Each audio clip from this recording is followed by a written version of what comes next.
Okay, so Mavis Staples, before she starts singing Eyes on the Prize in her live album, Hope at the Hideout, says, "We've come here tonight to bring you some joy, happiness, inspiration, and some positive vibrations. And we want to leave you enough to last you for the next 6 months."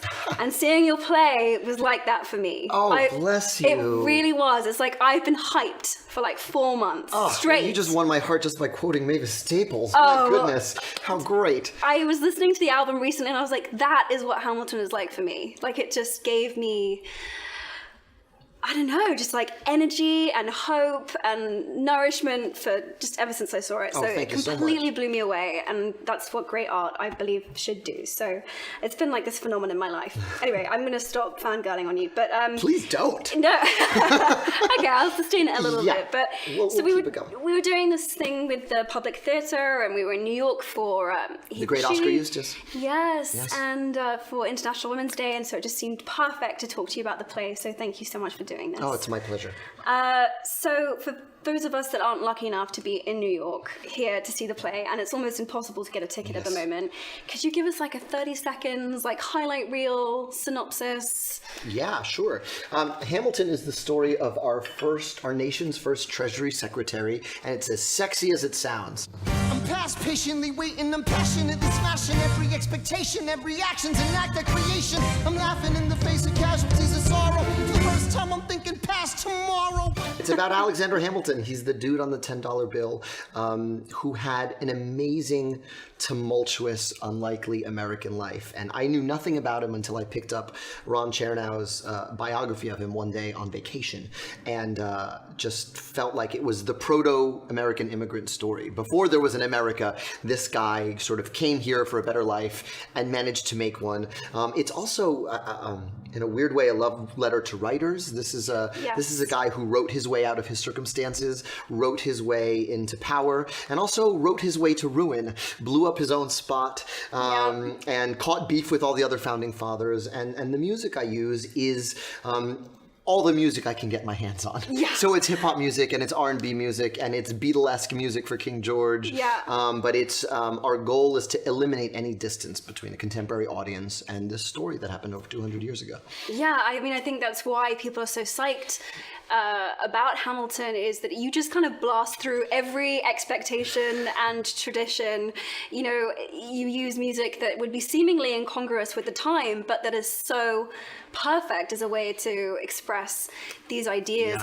And structurally, I steal a little bit from Harry Potter, I have to tell you. What? Because the opening scene, Hamilton meets Aaron Burr, and he says, Aaron Burr, like, help me, like, I want to be in this world. And Burr gives him the opposite advice of who he is. Right. And then he meets his real friends, Mulligan, Lafayette, and Laurens, and it's exactly Harry Potter meeting Malfoy first, and then seeing his real friends on the train, being I like these guys better. I completely forgot that, because in the first book, Draco tries to be like, you know, I can help you. I can help you. Like, just tries to befriend with the right people. And Harry has this instinctual, like, this guy is clearly an asshole, and I have to. Yeah, everything I learned from those books. Yes, this is great. Harry Potter's everywhere. It's the ultimate universal story. Okay, good. So you wrote this play, which is set how many years ago now? He was born in 1755. We go all the way through his life till his death in 1804. Told with contemporary music, with all different kinds of music. But it's also been there's been this amazing response to it, because you cast a multi-racial cast in the roles of, you know, who would traditionally have been white men. So I'm really interested. You kind of really have broken the mold. Did this just kind of like flow naturally from you as a person and an artist, or was this it happened very organically. You know, I got to this end of the second chapter in this book. I get to the part where he literally writes an essay and gets himself out of the Caribbean.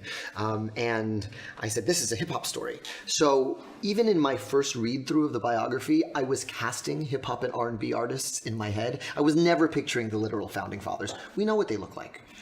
It takes exactly no research to find out what the founding fathers actually look like. You just open your wallet. Right. So the fun for me was in, all right, well, which R&B artist, hip hop artist, music artist has the feel of the temperament. So, with George Washington, I was thinking about Common, and I was thinking about John Legend, and that's actually a pretty good description of Chris Jackson, who plays him.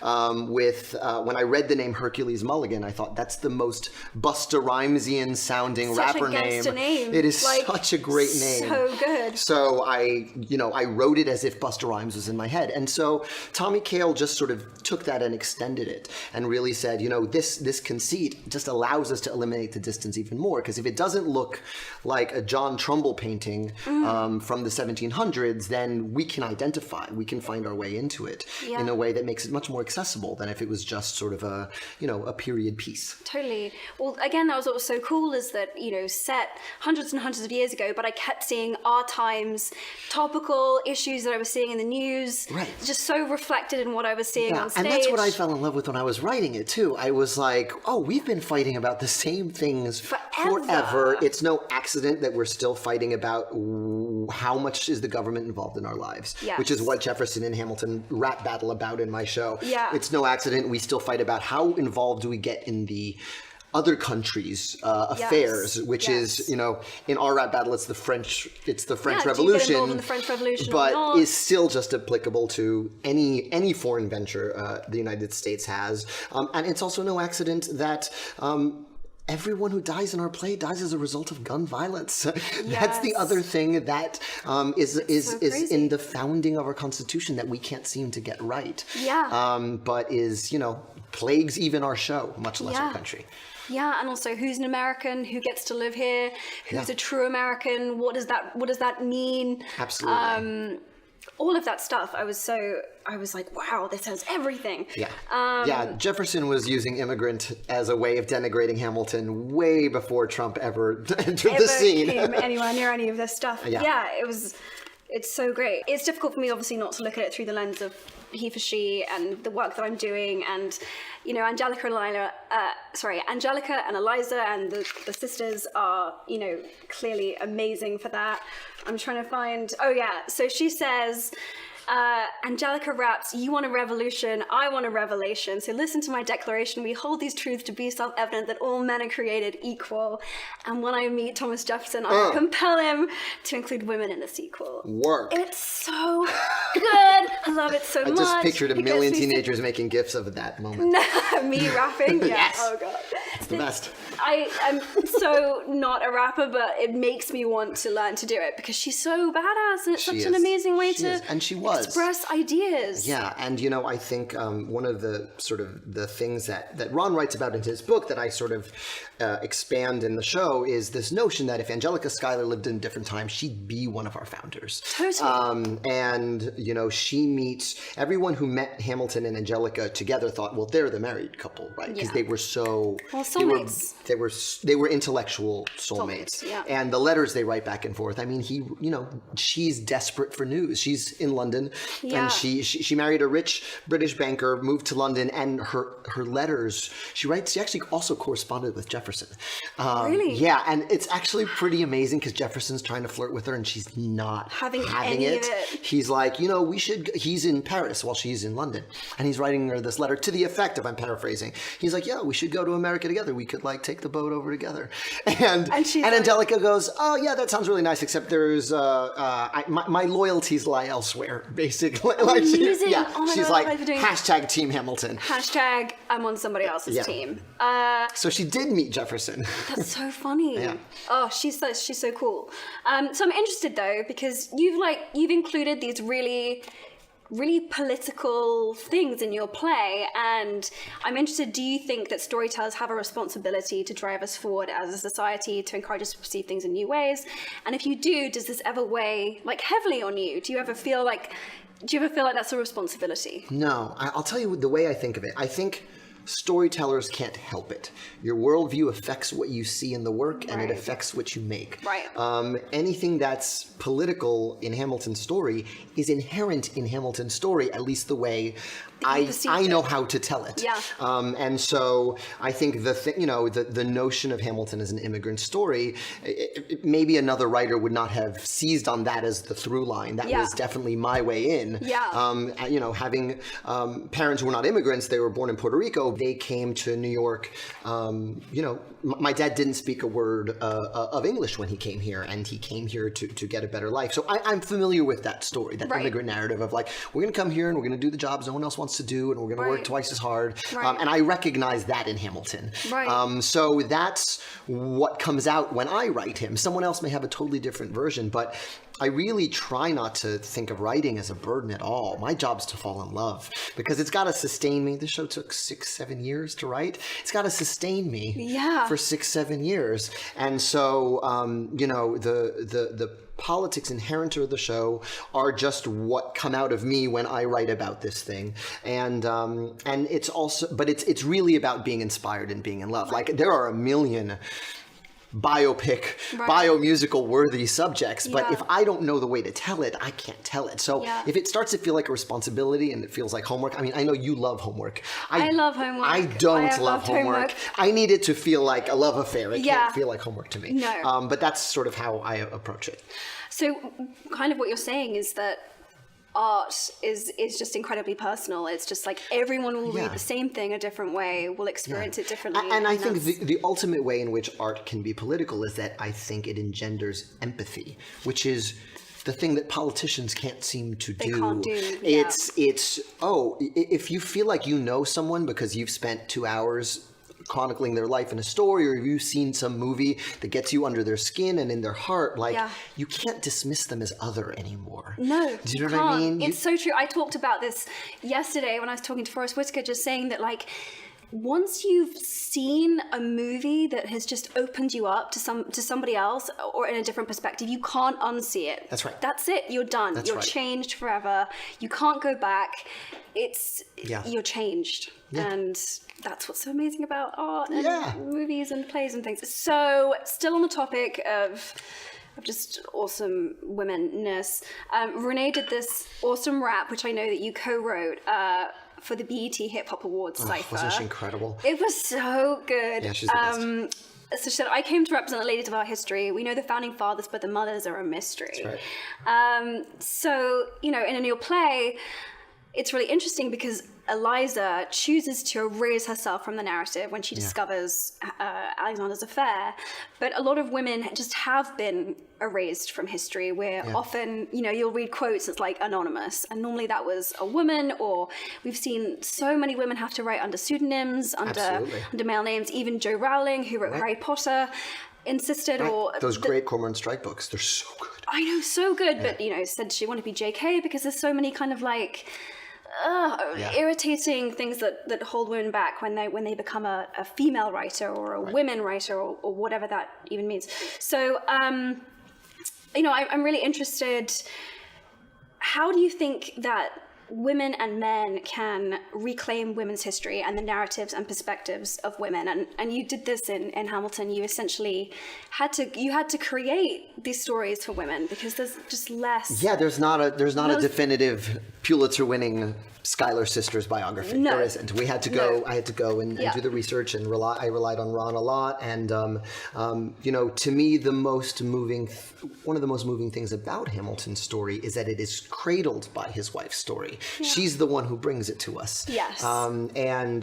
the last chapter of Ron's book is about her incredible life and how much she accomplished. She established the first private orphanage, which still exists in the form of the Graham Windham organization, which helps foster kids into adulthood, and ran it for 27 years. And if you had put that in a screenplay, people would be like, it's too on the nose. You can't have the widow of the orphan establish an orphanage. It's crazy. Except it really happened, and it's heartbreaking and beautiful. The other thing that's really tragic is she really, she had 7 kids besides Philip, who passed away. Wow. And she really tried to get one of them to write her husband's life story, and she passed away before it happened. One of her sons eventually did complete it, but I also feel for the kids. He left behind so much writing. It's like, how do you begin to make sense of it?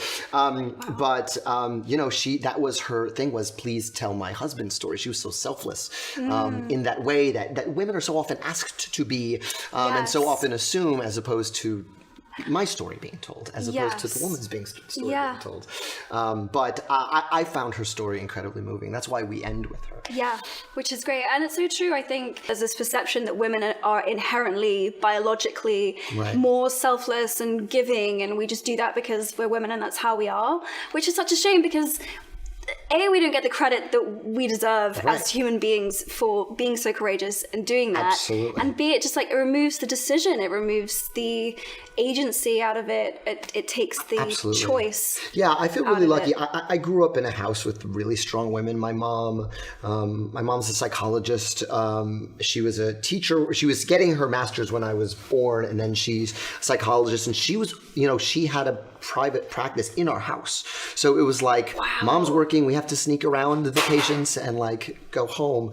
And my wife is the same way. My wife was a scientist when we started dating, got bored of being a scientist, and then went to law school while Heights was happening. So she's dumb then. Yeah, she's the brains of the outfit. Actually, yeah, I'm slumming it. Wow. Yeah, that's so cool. So that's, I mean, I say that to say that like that thing of women are encouraging, or like, that was never my experience as a kid. It was just, you know, they were just getting shit done. just getting so much shit done. Yeah, that was just wow, that's awesome. Yeah. I love that you're married to like a scientist. That's super cool. I told her to go right to med school from law school. Just like get the trifecta. Just why not? Yeah, because... just be the scientist, lawyer, doctor. Oh, wow. She was like, the last one takes too long. Yeah, it's so true. That one takes forever. Okay, so speaking of awesome women, which female storytellers really have inspired you? Oh, so many. You know, even in just the musical theater genre alone, there are so many incredible examples. I think of my friend Janine Tesori, who's the composer of Fun Home, which is an unbelievable show. If you haven't seen that, go see that. Yes. Go see that. It was part of our HEFORSHE last week. It's amazing. Yeah, it's a beautiful, cool. And it's really, and in addition to just being an incredible, like, that's a story that you would think. People always go, oh, a musical about a founding father. Oh, a musical about a lesbian cartoonist. Like, no, it's actually the perfect form for it. And she's the, you know, she and her co-writer Lisa really unlocked that. So she's a huge. She's one of my heroes. You know, I think of Lizzie Swados, who passed away, who is the composer, who, by the way, was writing hip-hop in 1978 for Broadway with a musical called Runaways, which she wrote all the music, lyrics, books, and directed. And so she's one of my big heroes in the theater scene. And then, you know, I think of, God, I mean, I'm thinking of all, like, the young authors growing, like, I'm thinking of Beverly Cleary, and I'm thinking of Madeline L'Engle, and I'm thinking of, you know, Judy Blume, and I'm thinking of all these incredible, and J.K., of course, the women who raised my brain. Yes. Because those were my books. Those were just my books growing up. That's awesome. So, yeah, speaking of books and, you know, things that changed your brain, it's impossible for me to look over the fact that Hamilton focuses so much on the importance of education, teaching yourself, the power of education, the power of writing. Was there something that really drew you to Hamilton? Yeah, absolutely. It's very much a love letter to writers and being able to really change your life with writing. That's what Hamilton did. Yeah. One of the first letters we have is a letter to his friend Ned Stevens. He's 14 years old, and he's talking about how miserable he is. He's working for a trading company. He's basically running a trading company because the owners are on ships. They're sailing around. And he says, you know, I may be said to be building castles in the air, but we have seen such schemes successful when the projector is constant. I shall conclude. For me, me, this was a huge problem watching your play. It's just that like words just like get me. It's like I mean, we have seen such schemes successful when the projector is constant. I mean, knock me out. And then he says, and hang on a minute, whoa, rewind. How old is he when he wrote 14 years old. No, this isn't fair. 14 years old. 14? Yeah, and then he's a he's a prodigy. Like a genius. Yeah. He's like a prodigy. And literally wrote his way out. And he concludes that letter by saying, I shall conclude by saying that I wish there was a war. Because he knew he didn't have money and he didn't have family. He knew the only way for him to rise in society was to gain military glory. Was for things to get mixed up. Yeah, things to get mixed up, and for him to be able to, but also like the sort of acclaim that comes with winning a military victory. He said, I'll either die virtuously on the battlefield, and I think he had a lot of teen martyrdom fantasies about that. Right. But if that doesn't happen, I'll have had a command and I can rise up. And the whole time he's working for Washington, he's like, I don't want to be your secretary. I want to be fighting. Like he's the only one on best job at the war, like not fighting, writing, doing the thing he's best at. And he's like, please let me fight. Please let me fight. Please let me fight. Please let me fight. So interesting. And do you think that's because there's this idea around like, as a man, that's just like the ultimate glory, even though he clearly has the most amazing brain of anyone ever. Yeah. Ultimately being a fighter is like... Yeah, I think he was accustomed to that, but I think he really understood. I think it was his survival instinct was super crazy good, and he was just like, if I leave here just having been a secretary, that doesn't get me anything. I don't have anything. And do you think that's also the idea of sacrifice, of what he was of the idea of sacrifice of what he was willing to do for his country, and then he wanted to show how much he was willing to die for his beliefs, to die for this idea. Absolutely. And you see that borne out again and again. You see him take on unpopular opinions. You see him take on other popular, it's all about being the crusader. He's a crusader. Yes. Whether it's with himself during the war or with his ideas when he's defending the Constitution, whether he's fighting with Jefferson over what the government should do. Yeah. I'm right. Yeah. And one of the first letters he has a letter to John Lawrence where he says he's talking about he says, I need you to find me a wife. And it's kind of a crazy letter. He goes, I need you to find me a wife. She should be pretty but not too pretty. It's very like bro. It's a very bro letter. Bro-y letter. Yeah. He goes, she needs to be pretty, not too pretty that I have to like worry about it. Basically, I'm paraphrasing. And then he says, and as to her political opinions, doesn't matter what they are, I will convince her to mine. This is Hamilton who says this? This is Hamilton who says this. I'm liking him less now. Yes, I'm sorry. But that's a real letter. Yeah, but that's also speaks to his arrogance. I was so seduced. You were seduced by schemes. Moments ago. Yeah. Your fave is problematic. So well, and now they're all problematic. I know, people are problematic. That's the difficulty. It's true. So, so basically because he was just so focused on his political aspirations, he kind of just needed a wife who he could just like... Well, he also said, I needed to have money because I don't have any. That was another thing he said in the letter. Oh my God. Well, actually, I mean, I guess in a way it's kind of a gender reversal in the sense that we always think it's, a woman at that period of time who would have been looking to marry a wealthy man. That's true. Whereas this is kind of the inverse of that. Yes. And he writes her actually really hard. There's one of the last letters before they get married is this very, I might win you back with this one. Oh, really? He basically says, there's a lyric in the show, will you relish being a poor man's wife? That's from this letter. He says, do you soberly relish the pleasure of being a poor man's wife? And he basically says, if you marry me, like, it might, like, you might be really broke. You come from money, and he says, like, don't have any illusions of like being in a field with garlands in your hair. Like, that's not what being broke is like. No. Being broke sucks. It's horrible. And if you're prepared to live that life, then we can get married because I think I'm going to do great. And then you'll just be happily surprised if we end up having money. But he really preps her. He's like, he doesn't try and con her. He doesn't try to con her. He really it's a very, there's the arrogant letter to Lawrence, which is like, get me a wife. And then there's this letter, which is like, don't marry me because if you don't think you can be happy poor. Yeah. So it's that bedrock of arrogance and insecurity that I think makes him so relatable. He's, in 1 minute, he's like, I'll convince her. And 1 minute he's like, oh my God, do you like me for real though? Yeah, do you really like me for real? Yeah, no, I think Hamilton's most compelling moments for me are always these moments when he decisions to courageously be authentic and truthful, even though it costs him. Yes. And even though that letter could have cost him Eliza, potentially. Right. She could have been like, oh, I thought you were poor, but not that poor.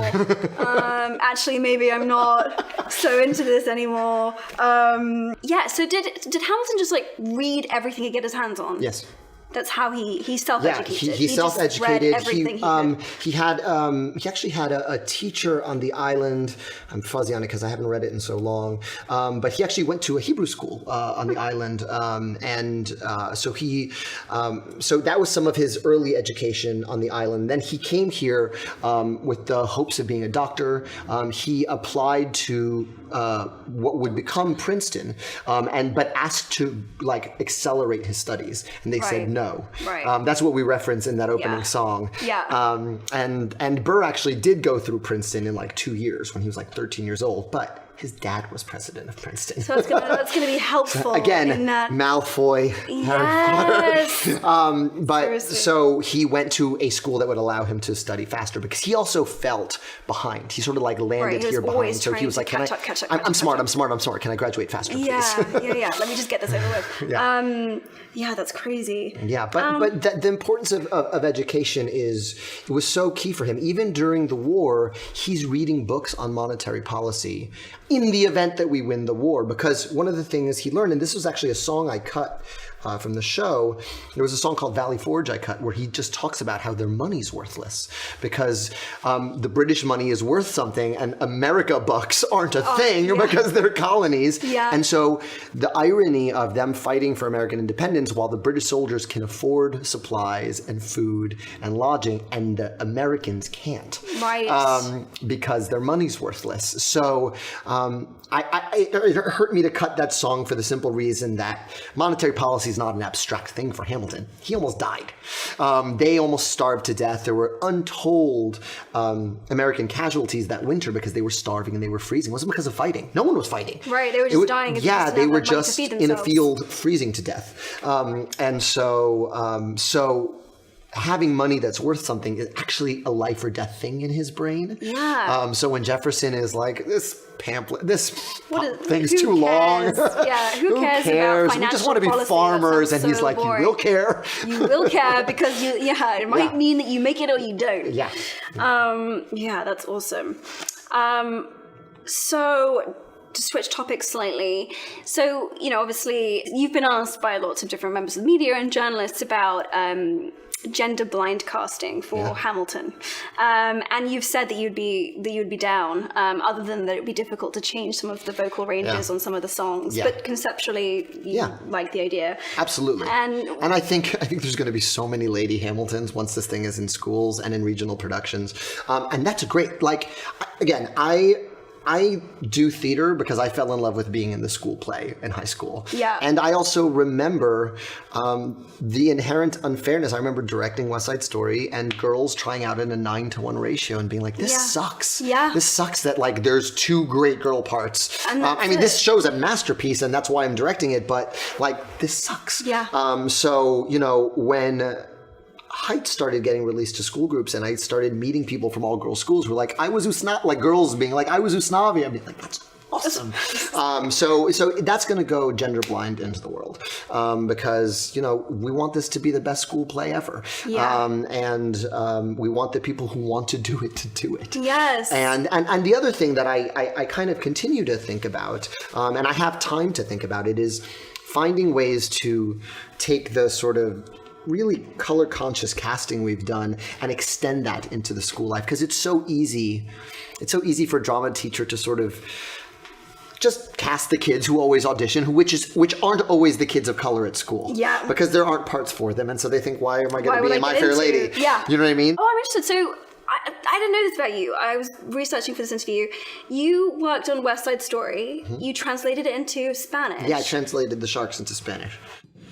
Yeah, that was pretty fun. And so I wouldn't have done it if the original creators weren't involved. It was Arthur Lawrence. It was Sondheim, yeah. Arthur Lawrence and Sondheim, and it was Lawrence's pitch. He was very passionate about it. And so it was fun, but it was interesting. Like it only worked so well in terms of audiences. I think of West Side Story as kind of the best musical. Like it really is like No, it's amazing. it's the most perfect synthesis of music and lyric and dance all sort of coalescing. And so I thought audiences will just go with us because they know how I Feel Pretty goes in English. So what is it like if it's Spanish? But there was a lot of pushback. Really? Yeah, and the producers actually put back a lot of the English that I had translated because it's one thing, you know, within the Heights we don't think twice about it to go back and forth between Spanish and English because it was built into it originally.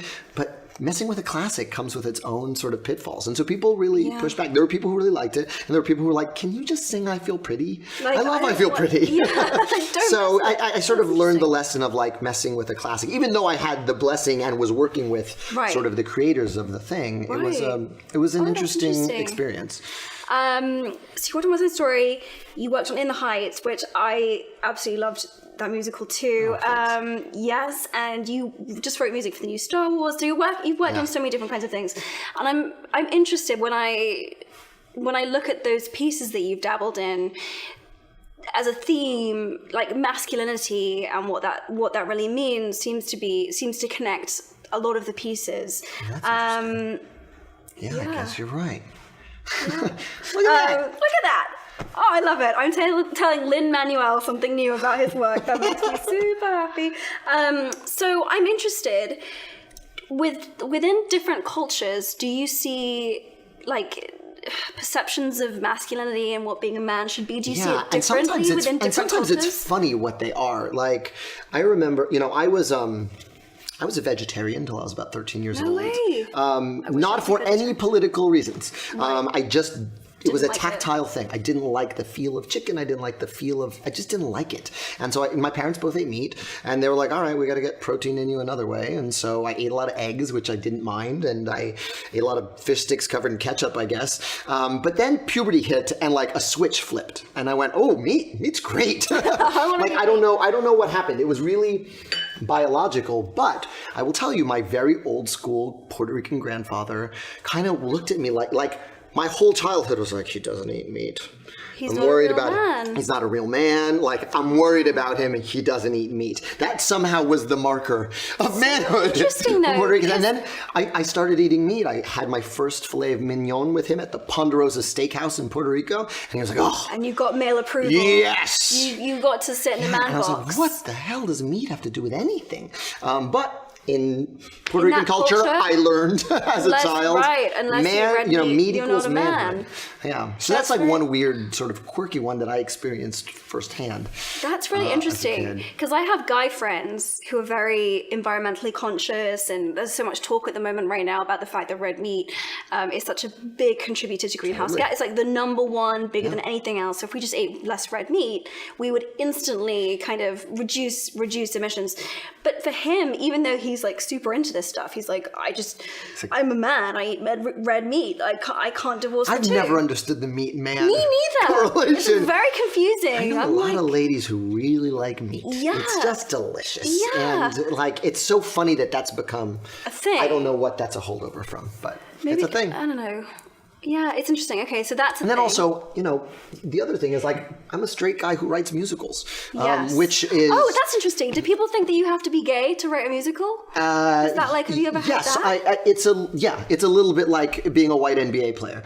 I'm not sure why that is. One, boys who like girls, you're missing out if you don't audition for the school play. There's lots of girls at the school play. Also, boys who like boys also audition for the school play. Yes, everyone should audition for the school play. Yeah. It's to me, that's what sort of changed my life and made me figure out who I am for many reasons. I think when you're in high school, there's so much live or die drama in your grade. Yes. Like, oh, this person likes this person's not talking to this person, and it feels like the most high stakes stuff in the world. And that's only been intensified by social media. Yeah. And for me, doing the school play meant I had friends in other grades. I'm like, oh, temperature's getting a little high in my hallway. I'm going to go hang out with my friends who are seniors who were in the play. And you have a little heartbreak when your friends graduate before you do, but you also it also gives you perspective on school in a way that lets you sit outside it. That's so true. My favorite experience from being at Brown was I did a student production of Chekhov's Three Sisters. Oh, fantastic. And it was like you form such different friendships and relationships with people that you have to be vulnerable with like that and put yourself out there, and like those friendships in that period of time was very meaningful. It meant the most to me when Heights started getting done by high schools, because I was like, oh, there's a generation of people who got their first kisses, Benny and Nina. There's a generation of salon ladies who are going to be best friends for life. Forever, because of this. Yeah, and that's really, like, by doing it is really, that's how I fell in love with theater. It's by doing it. Yeah, totally. I have to talk about the moment in the play that just destroyed me. I mean, I was like, just could not stop crying. I was such a mess. So it was Dear Theodosia, which is where two men sit on stage and sing essentially this incredibly tender love song to their children, and they talk about what being a father means to them, how it was so much more than or beyond what they had even expected, and I guess in the midst of all the politics and the bloodshed and whatever else, this just really felt like the heart of the play for me. Yeah. And it felt like a very unusual portrayal. I feel like I very rarely see men in plays and in movies talk emotionally about what being a father like means to them. I think it's compounded by the fact that neither of these men grew up with their fathers. Right. You know, so it's these guys, you know, to me, the line that kind of wrecked me while I was writing was, my father wasn't around, I swear that I'll be around for you. It kills me. Because that's whether you grew up with your parents or not, I think so many people you aim to fix, you aim to fix whatever your childhood wasn't, and you make mistakes of your own, and you're destined to. It's just what's going to happen. Yeah. And so that notion of, I don't know what I'm doing, but I'm going to do my best is, you know, that's what broke my heart in the writing of that. That was sort of finding, you know, I found my way to that song because I realized both these guys had kids at the same time, and both these guys don't have a father to relate their experience to. Right. And so that was immensely, it also, you know, it came at a very weird time in my life. I wrote that song. People always go, oh, you wrote that song for your child. No, I wrote that song 3 years before I had a kid. You know, sometimes there's just those weeks where everything in your life changes. I've never told this story before. I was on vacation in the Dominican Republic. I was with my wife's family. My wife's aunt was in the final stages of ALS, which is, you know, incurable and so far. And we were just kind of waiting for the news to hit. She lives in Austria, and so it was a vacation, but it was also, we had this news that was hanging over us, and so the family was very tense and trying to make the best out of a vacation. At the same time all this happened, this tiny stray puppy jumped on my wife's beach chair, licked her ankle, and gave her these pleading eyes. My wife is a lifelong cat person and like changed teams in that moment. Oh no! And was like, oh no! Oh no! Oh no! I really want a puppy. Oh, I want this puppy. And we said, all right, well, if it comes back tomorrow, it's ours, because it played with us all day, followed us around all day. Let it go. Came back with a sister. Oh no! Oh no! So now that day, Vanessa's aunt passes away. Vanessa's, you know, we're all distraught and we're crying, and you know, Vanessa's mother, who has just lost her sister, and we have these two sister puppies that we're taking care of, and we're like, well, they're coming home with us, and so we brought the puppies home. We found a home for the sister. We kept Toby, which is Spanish for ankle. And in that week, I wrote Dear Theodosia. It was like the calm in my life. Like my life was a weird storm, and that was the calm in my life, was going to like these men and writing this like love song. So people go, oh, your child. I go, oh, yeah, my dog. It's about a dog. It's about my dog. I love that. And isn't it so much the case that our animals are a training ground for I need to ask you some questions before we run out of time. Okay, fine. I am aware that this might be on the internet, and the number one question I get asked, because the fandom is real, is we have to sort the founders into Hogwarts houses. Okay, because obviously I'm Hermione, I like had to plan this out. I have it on paper. All your questions being solved, kids. You can thank me on the Twitter. Okay, so it was very difficult for me to sort Eliza and Angelica, and And by the way, none of this like half this, half this. No. Like if you're doing that, you're cheating. You have to live in one house. It's true. You can't live in 2 houses. 1 house. So I had initially put Eliza in Ravenclaw and Angelica in Gryffindor, and then I decided to switch them. Oh, that's interesting. Yeah. So I think Eliza would be Gryffindor, and I think Angelica would be Ravenclaw. And Angelica for Ravenclaw because she's all brain. She makes that decision about Hamilton. She assesses the situation. She decides to do the smart thing rather than follow her heart. Yeah. Whereas Angelica, to me, just feels like all heart, all courage. So that was why I did that. Awesome. Who else you got? I've got Aaron Burr, who is obviously Slytherin. Just all ambition. When you reply to this on Twitter, please just put the gif of her raising her hand in the movie. That would be the appropriate thing. That would be the appropriate thing. Oh, me, I have the answers. I know. So Aaron Burr, Slytherin. He's Switzerland, just waiting on the sidelines. You said there was a case to be made. There was a case to be made.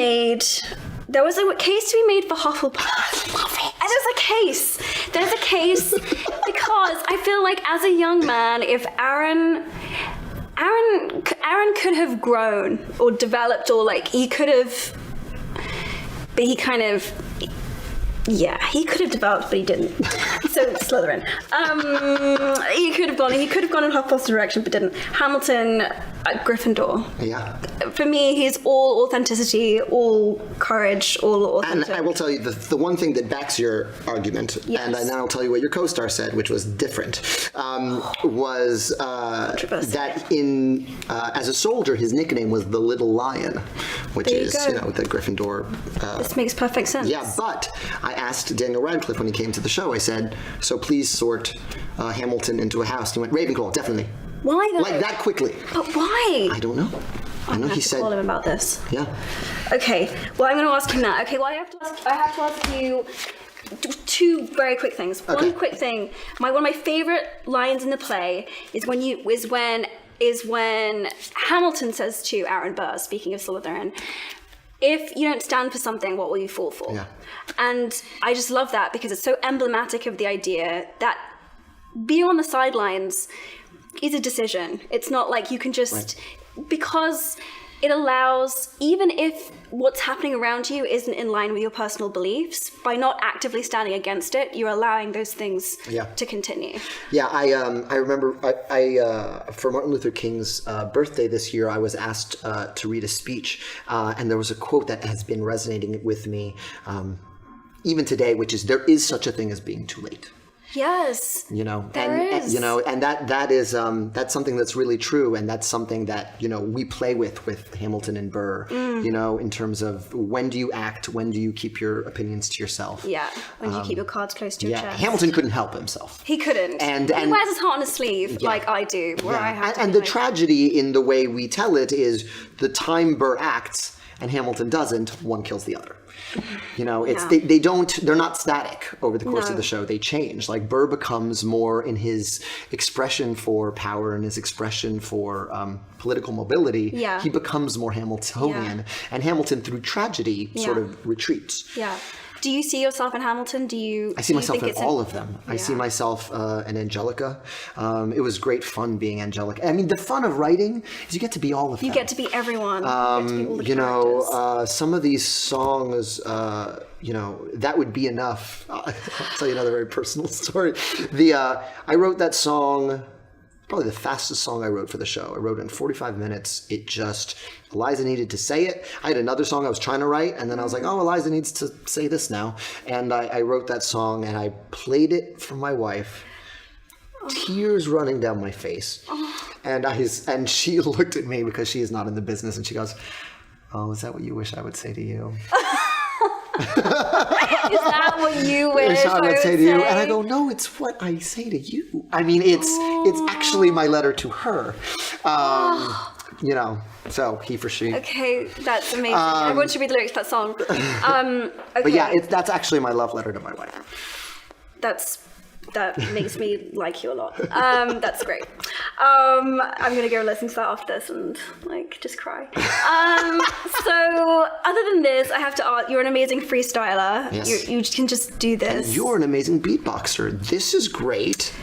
He's lying. He's lying. I'm okay. Well, what I said was, I'm happy to freestyle if you beatbox. If I beatbox, okay, but show me how. What am I doing? Okay, well, first let's just see. No instruction. Oh no. Just from what you've seen, I know you've seen a lot of is gonna be beatboxing. bad. I'm sure they were beatboxing on set during those movies. Every young man tries it. English school a lot kids. Of young That's women what we try to do all the time. Yeah. We just beatbox. Right. Okay, this is gonna be so bad. It's gonna be awesome. Do I cover my mouth? Yeah, just that for my okay? sake. Yeah. Do I do this just so I don't spit at you? Yeah, Okay, it's sort of great. like the spit guard. This is gonna be so embarrassing. Okay, Okay. what am I freestyling about? Gender equality. Fantastic. It's International Women's Day. It's he for she. Yeah. Gender equality. Feminism. Are you a feminist? Yeah, absolutely. Love that. Great. Yeah. Okay. Okay, back to this. We can talk to We can talk in a minute. Okay, so what kind of beat do you want? Slow or fast? whatever you got. This is gonna be bad. Okay. This is gonna be amazing.